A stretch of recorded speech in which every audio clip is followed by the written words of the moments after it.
Makinig pong mabuti sa istoryang ito. Dahil laging bukas ang ating tenga, pwede itong pasukin ng insekto, katulad ng nangyari kay Regine.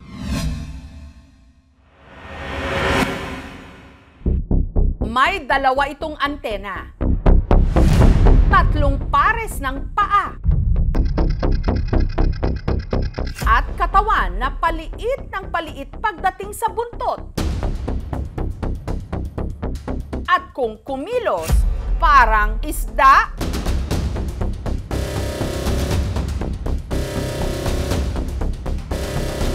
Pagmasdan pa lang, nakakakilabot na. Paano pa kung magsumiksik yan sa iyong tenga? Meron po siyang mga galamay. Pumipitik na po yung tenga ko na parang kinakagat po. Tapos nagsisigaw na ako nun. Ang sakit namin! Ano bang insekto yan? Para maiwasang pumasok sa inyong mga tenga.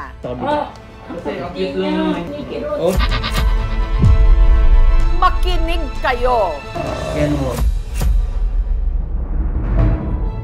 Dito sa Quezon City, nakatira si Regine na napasukan ng insektong yan sa kanyang tenga. At ang kalbaryo, nagsimula nung natulog daw siya sa labas ng kanilang inuupahang bahay. Sobrang init ng panahon, sa labas ako natulog noon. Kinaumagahan, may naramdaman na raw siyang kakaiba sa kanyang tenga. Doon ko na po naramdaman na sobrang sakit na pala nung tenga ko. Tapos nagsisigaw na ako noon. Ang una niyang kutob, ay baka meron akong tutulit. Doon ko na po naramdaman na parang pumipitik na po yung tenga ko na parang kinakagat po. Sinusundot-sundot ko, tapos ginaganon ko. Ang sabi ko, ano ba to? pero ang sakit lalo pa raw lumala. Para siyang binabarina. Yung parang pinipitik na, kinukurot na, nangangagat na. Kaya si Regine, humingi na ng tulong sa kanyang mga kasama. Prinaslate, nilagyan niya ng baby oil at nilagyan din po ng cotton buds, tsaka sinundot-sundot. Nagsisigaw na po ako nun. Napapatalo na po ako sa sobrang sakit. Natakot po ako nun, ma'am, baka hindi na ako makarinig. Dali-dali silang pumunta sa pinakamalapit na klinika. Relax. Cute lang naman yung kanin. Oh, sige lang. Wala pa akong ginagawa. Sige, okay na yan. Sige na. Relax. At nung ginamitan siya ng doktor ng otoscope o yung aparato na may kamera para makita ang nasa loob ng tenga, ito ang tumambad. Mami. Oh, yung kagat niya kaya masakit ha. Yan. Isang buhay na insekto. Meron po siyang pinasok na camera. Nakita niya na may insekto dito sa loob ng tenga ko. Oh, sige lang. Wala pa akong ginagawa. Ang tawag sa insektong ito, silverfish. Ang silverfish ay tumitira sa isang lugar na usually damp, medyo moist, halimbawa din medyo madilim, or yung area na hindi masyadong dinadaanan ng mga tao or walang human activity. Kung napabayaan sa loob yung insekto or kahit anong foreign body sa tenga natin, kinalaunan, pwedeng mag-cause ng infection, pwede rin itong mag-cause ng hearing loss dahil sa nakatakip dun sa daanan ng tenga. Natakot ako, ma'am, kasi bubombahin yung tenga ko eh. Baka mabingi na ako. Pero dahil yon ang tanging paraan para mapalabas ang insekto, pumayag na rin siyang bombahin ng tubig ang kanyang tenga. Konti na lang.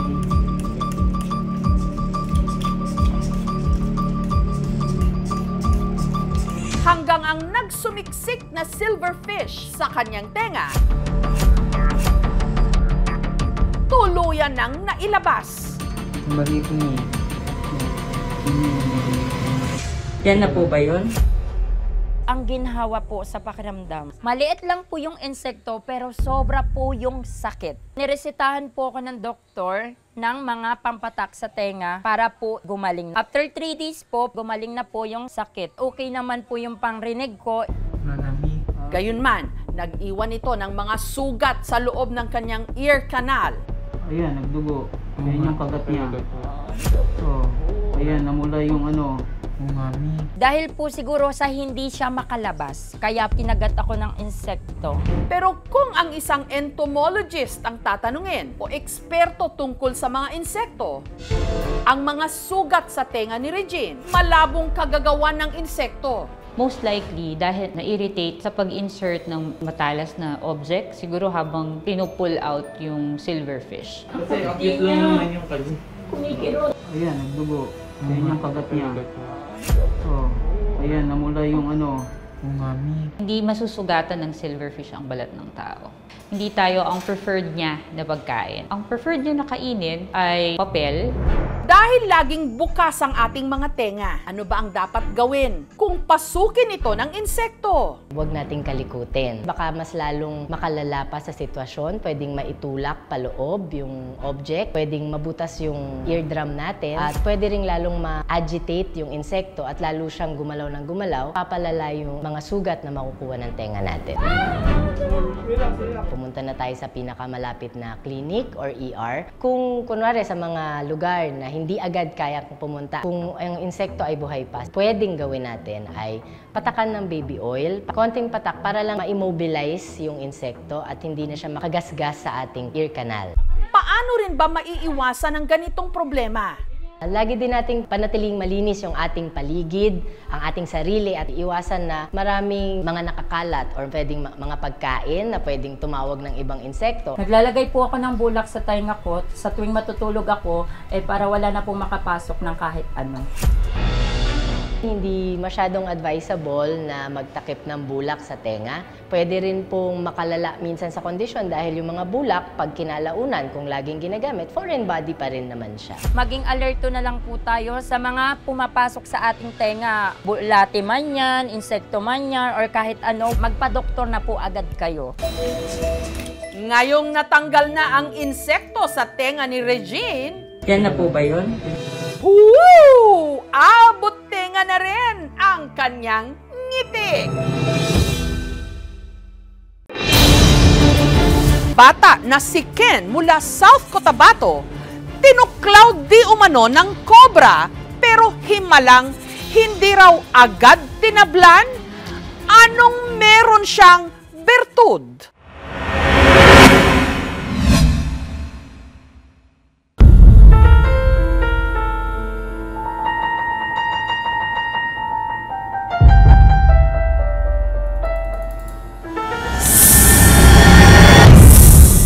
Ang dila ng mga ahas parang may hati sa dalawa. Ipinang-aamoy nila sa paligid at para alam din nila kung saan nanggagaling ang amoy. Fork tongue ang tawag dito. At sa barangay San Isidro, sa Tampakan, South Cotabato, may isang bata na malasawarin daw ang dila. Ang bata raw kasi may kakambal na ahas. Kaya wala itong kaabog-abog na dinadakma ang isang venomous o makamandag na cobra. Boy, cobra. Ayaw! Mga bata, wag itong gagayahin. Oh, cobra oh. Ginakop na niya. Wala na adlok. Oh! Na, ginakop na niyang cobra. Awa, awa! Kuya nga bata ni. Natibadot lang sa cobra. Sabi nga bata oh. Dili man ko mamatay man kay naaman ko'y kambal. Antod nga nanganak ko sa iyaha. Pagkuhan ako sa bata, na ay gamay dito nga kanang manog yapon siya. Ikulbaan ko, singgit ko kasi akong mama nga. Alam man ay manog diri ah. Ang dila nga ba niya talaga? Pareho sa dila ng ahas? Abot-abot na lang man ha. Ang batang sinasabing may kambal ahas, ang 7 taong gulang na si Kevin o Ken. Kwento ng kanyang ina na si Resli. 3 taong gulang pa lang daw si Ken. Mahilig na ito sa mga ahas. Mag-adto na siya sa mga sagbutan dito sa mga bato. Iyan na itong pang ukab-ukabon ba. Kay gapangita na guro siya ahas dito. Ayun ko, ayaw kay mapaakan ka. Dili man oy, anak siya. Dili man daw siya, bisang mapaakan siya. Dili daw siya maunsa, dili daw siya mapatay. Gaya ng ahas, bigla-bigla na lang din daw itong nawawala. Kaya bata, oh. Boy, kubra. Wala rin itong katakot-takot sa mga ahas. Oh, kubra, oh. Dinakop na niya. Hinuhuli at hinahawakan pa niya ang mga ito. Sukad sa pagkabata niya, ma'am, wala gid siya napaakan. Ginadakap, tapos uli ka sa balay. Ako ngayon na buyan-buya, tapos akong tula-tulaan. Di mo ko magbitin, magmapakan ko. Ginabuhian niya. Siya palayo na diri ba lakaw na anaon ginaistoryahan niya, ma'am, makasabot man pud, ma'am, kay muhawa man pud. At may iba raw silang di umano kakatuwang karanasan. Giputulan iyang buhok. Di pagputol, naglihok iyang buhok, ma'am. Kakita ko, hala, anak ako, hala, Ginoo ko, naglihok mang buhok ani. Ang murag ko siya halas nga naglihok, nagluya, tapos nung nagyelo gud iyang lawas, gibawal na sa katong nanambal nga dili na daw gupitan, pataason na lang gid daw. Daghan nag-question nga babae daw ko, dili na siya babae, lalaki na siya. Hindi na raw nagtataka si Resli dahil ang kanyang anak ipinaglihi niya talaga sa ahas. Nagbuntis pag ko, adto man akong bana sa sapa good kay manulo do siya og kanang sanay kaning baki. Pag uli niya dili man baki iyang dala, ma'am, kay kuan sawa. Hala, ingo ko gipatay manimo ni. Ay, mangaon man nagmanom. Ganahan kay ko maghikap sa iyahang lawas. Hala, ganahan jud ka anak mo gunit ba? Maliwat gini mong anak ko. Niya siya nga ipaihaw na lang na. Kaon jud ko ato, ma'am, ba. Ganahan man ko kay lami man siya garni.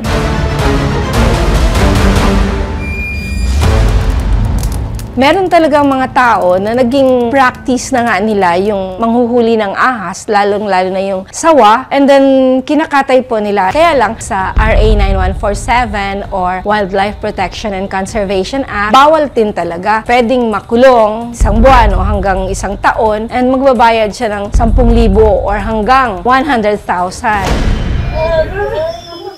Hantod nga nanganak ko sa iyaha. Pagkuan ako sa bata, ay gamay dito nga kanang manog yapon siya. Kulbaan ko, singgit ko kasi akong mama nga, alam man ay manog diri ah. Pag humana, nagtuyok tong manog nga gamay sa bata, gikan sa tiilan paingon sa urag, nagihalukan yang. Kasi parang abay yun, parang kasabay ba na nagsilang ng bata. At ang pinaka-pruweba raw nila na may kambal ahas ang bata. Nabod akong dila. Ang dila nga nito na malasawa. Pag anak na nako, gipadidi man ako siya. Natingala ko nga naghilak man siya, ingon ko nga halamang unsa man ning dila ni kin. Pikas lagi ni. 17th century, isang Spanish chronicler. Napansin niya na marami sa Bisaya ang nagkukwento tungkol sa ahas. Tapos may kambal na ahas nga daw yung isa sa mga dinocument niya. Yun yung mga posibleng pinagmulan ng paniniwala na pwedeng maging kambal ng isang tao. Ang ahas, kapag sinabing pinaglilihan ka, yung kapangyarihan mo, katumbas ng kapangyarihan ng ahas. King kubra bata, isbutang yan niya, oh. Hanggang kamakailan lang si Ken Ken na videohan na parang nakikipaglaro lang sa cobra.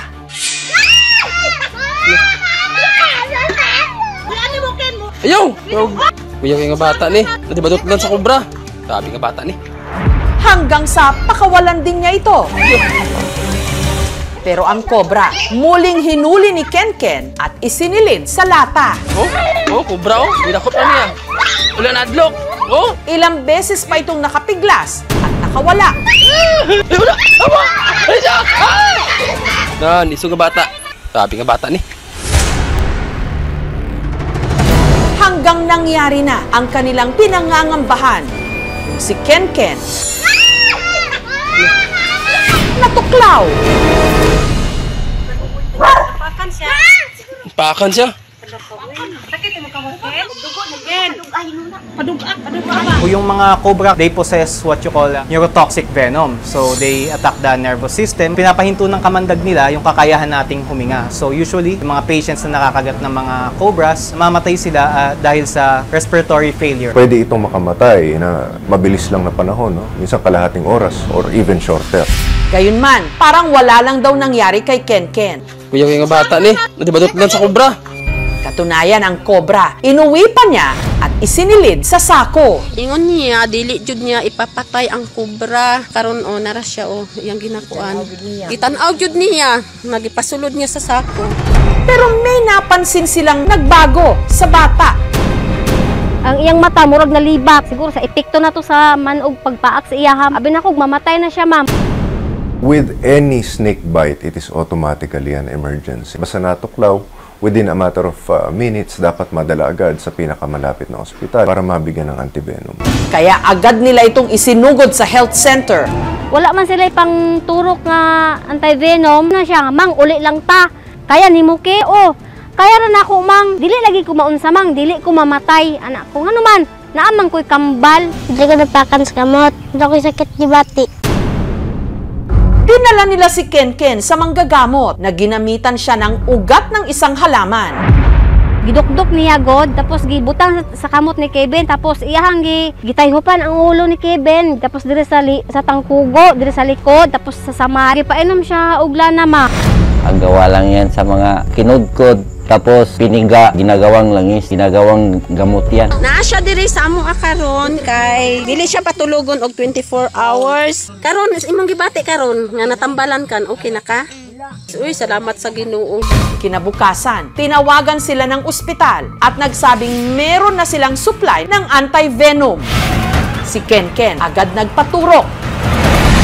Ingon ko, ayaw pagsalig Ken kay manog na, mapaakan ka, mapatay jud ka, bisag na akay kambal. Kay murag na trauma ko na itong nahitabo sa iya ha. Ginapangita jud na ako siya. Samantala, nakarating sa tanggapan ng MENRO o ng Municipal Environment and Natural Resources Office ng Tampakan ang tungkol sa cobra na nahuli ni Ken. Muna yung kamot, guys, hubag lang, wala gid naon sa hubag lang gyud siya. Yung cobra na nakalagay sa glass aquarium, inexplain ng mga tao ko yung kailangang mai-endorse nila sa MENRO dahil kailangan naming ibalik yun siya sa wild.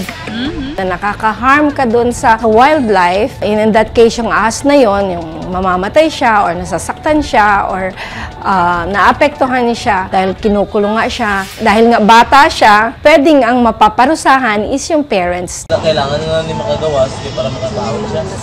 Kaya kung makulong na siya, makulong. Siya nag-ingon sa kuha nga, siya jud daw mubuhi. Nabawal man na Ken. Binalik namin yung cobra doon sa MENRO kasi bawal daw. Makulong kami at makasuhan. Ginadakot pa yung cobra. Ano naman kaya ang paliwanag ng mga eksperto kung bakit si Ken kahit natuklaw ng ahas, parang wala raw agad na epekto sa kanya ang kamandag nito? Badot lang sa cobra. Grabe nga bata. Parang hindi ganun siya kalalim. Unlike yung ibang mga puncture talaga na ahas na makikita mo talaga. Pero mukhang dry bite yung kagat sa kanya. Hindi talaga ang venom. Epekto yun ng venom, no? Yung tinatawag nating paralysis. Parte ng pagkilos ng ating mata, meron niyang mga muscle. Siyempre, yung muscles na yun, kapag sila ay nanghina at naparalisa, hindi makaka-focus o hindi makakaposisyon ng maayos yung mata, kaya siya naduling siguro. Bakit din kaya kakaiba ang hugis ng kanyang dila? Yun ang tinatawag nating cleft tongue, o also called bifid tongue. Habang pinagbubuntis pa siya, ay nagkaroon ng malformation o hindi nagdikit yung kabila ang parte ng dila. Inooperahan lang siya. Pag hindi mo siya ginamot ng maaga, magkakaroon ng speech problems yung bata. Magibawalan ko magkugbitin. Kaya kung yan buhat ka ron, wala na lang. Kaya lamaling yun. Napakan ko sa kamot, di na ako magkugbitin. Delikado na. Mamatay na ko. Kung nakita mo siya na mas malayo sa'yo, huwag mo siyang pakialaman, hayaan mo siya kasi kung takot ka sa kanya, mas lalo siyang takot sa'yo. Bawal silang saktan, bawal silang hulihin, bawal silang patayin. Maraming ahas dyan, makamandag, nakamamatay. Cobra, dinakot pa niya. Mabuting ito'y iwasan at hindi yan dilang ahas o chismis lang. Grabe nga bata ni.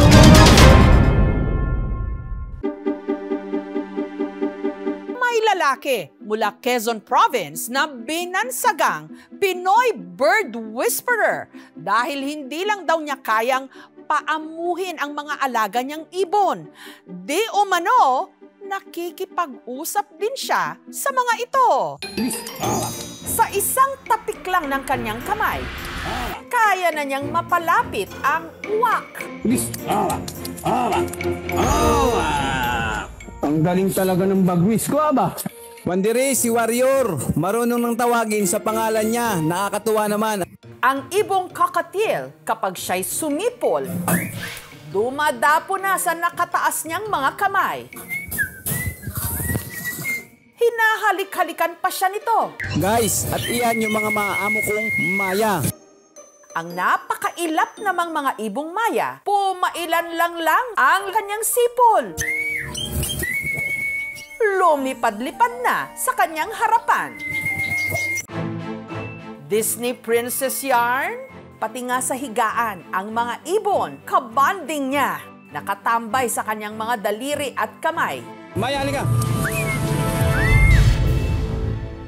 Ang lalaking parang may kakayahang makapagpaamo at makipag-ugnayan sa mga ibon, namumugad dito sa Real Quezon. Siya si Estong, ang binansagang Pinoy Bird Whisperer. Ito si Star. Tapos ito si Sky. Si Maya. At saka si Mayo.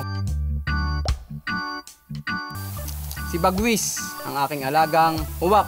Sa 7 alaga niyang mga ibon, ang pinakamalambing daw, ang maliliit at malilikot na mga ibong Maya. At hindi rin daw siya iniiwan ng kanyang mga alaga sa ere. Sinasanay ko sila ng whistle. Para pag lumipad sila ng malayo, pag ito hinipang ko, rinig nila. Sana all pinabalikan.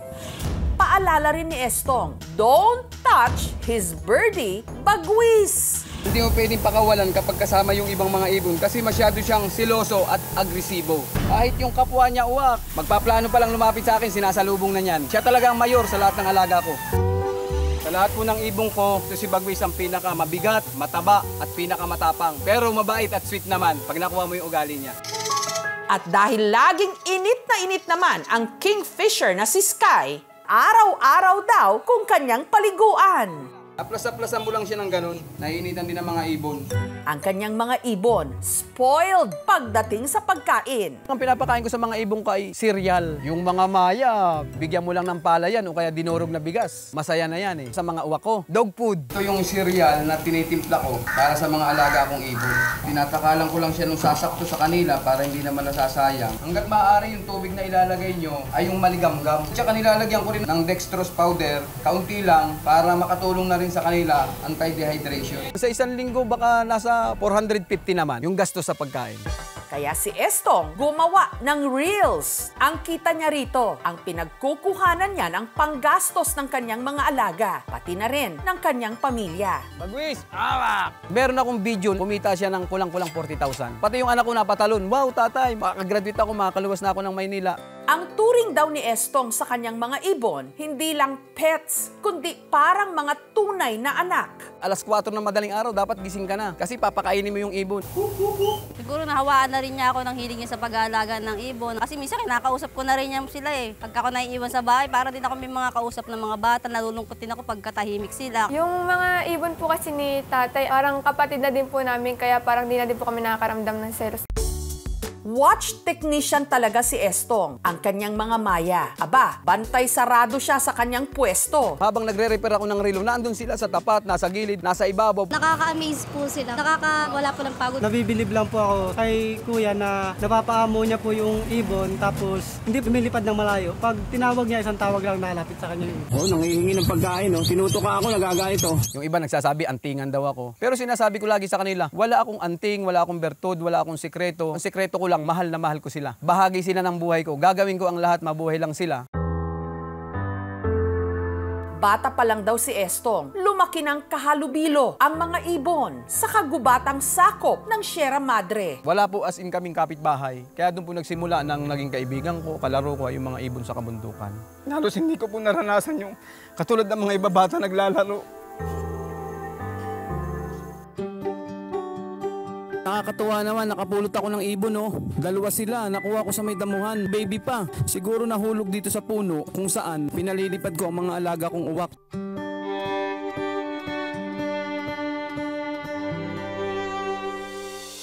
Inaalagaan niya ang mga ibon hanggang lumakas. Bye-bye, Bagwis! Bago niya tuluyang pakawalan muli sa gubat o sa wild. Hindi ko po kinuha yan sa pugad. Hindi ko po yan hinanap sa kagubatan. Ang purpose ko naman, pag lumaki, yan katulad ng mga napapanood nyo, makalipad pa rin naman sa wild. Kung bumalik man o hindi, okay lang. Bagwis, hanggang sa tila nakaimbento si Estong ng kakaibang lingwahe. Na sila lang ng mga ibon ang nagkakaintindihan. Huwag mong papagalitan, lalong-lalo na huwag mong sasaktan. Kasi isang beses mo lang saktan yan, nakatanim na sa kanilang isipan yan, magkakaroon na siya ng rejection sa'yo. Ayan siya. Kapag nestling or fledgling, mas vulnerable sila to imprinting sa humans. Imprinting, this is a process by which birds try to understand yung behaviors. Kung ano man yung mga sinasabi niya, mga vocalizations niya, yun na yung natutunan ng ibon, so yun yung kanyang na-identify. Kumusta kayong dalawa dyan? Gayunman, dahil tao kung ituring ni Estong ang kanyang mga ibon, iba raw ang sakit sa tuwing siya'y iniiwan ng mga ito. Gaya na lang nung bigla siyang iniwan sa ere ni Warrior matapos itong atakihin ni Bagwis. Ang pinakamatindi pa po nito, yung ginastusan mo na, minahal mo, malalim na yung relasyon ninyo, bandang huli nagpaalam. Nung natapos ang coverage ng aming team kay Estong at pabalik na sila ng Maynila, nakatanggap sila ng tawag. Dinakip daw siya at idinitain sa presinto ng Real. Yung pag-aresto kay Estong, valid po siya. Bakit para siya ngayong ibon na ikinulong sa hawla? Ano ang nilabag niyang batas? Si Estong, makakalaya pa ba? Susunod na!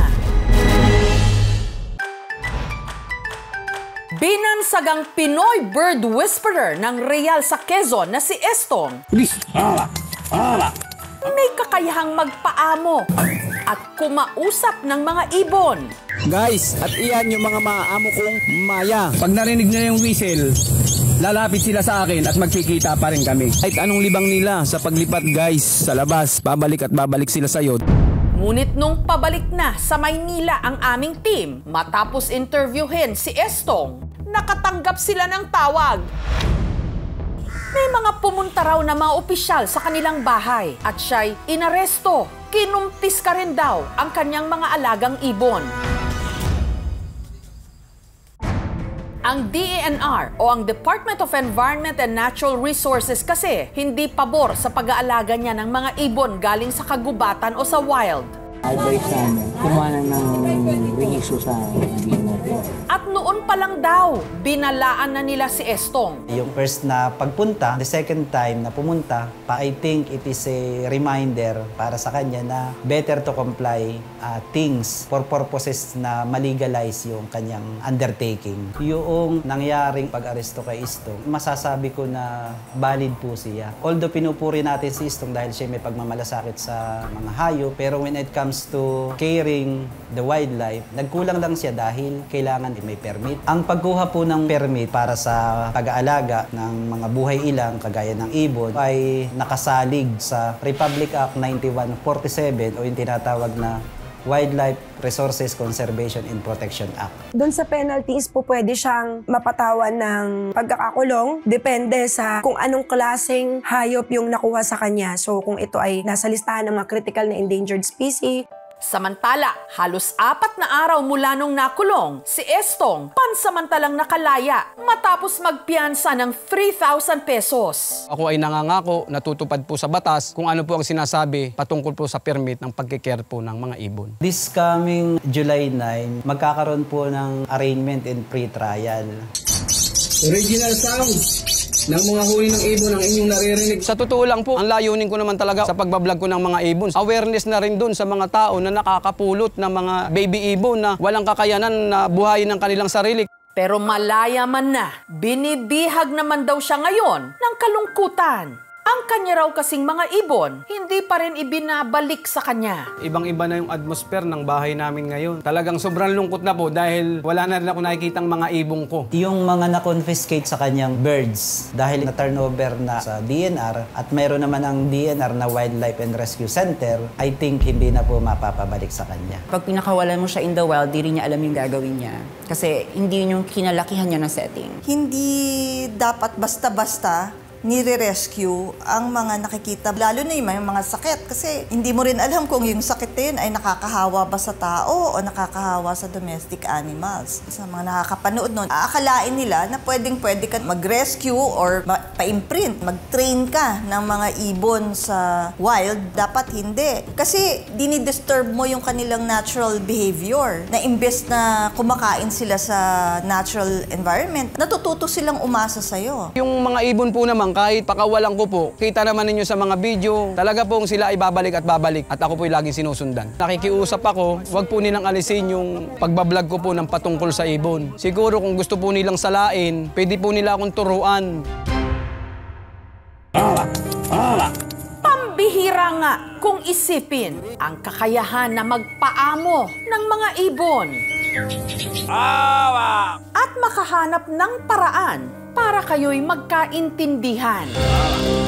Gayunman, mas maipakikita ang pagpapahalaga sa kanila kung katulad ng tao, wala rin sila sa hawla. Bye-bye. Bye-bye. Mamimiss ko kayo ha, mamimiss ko kayo.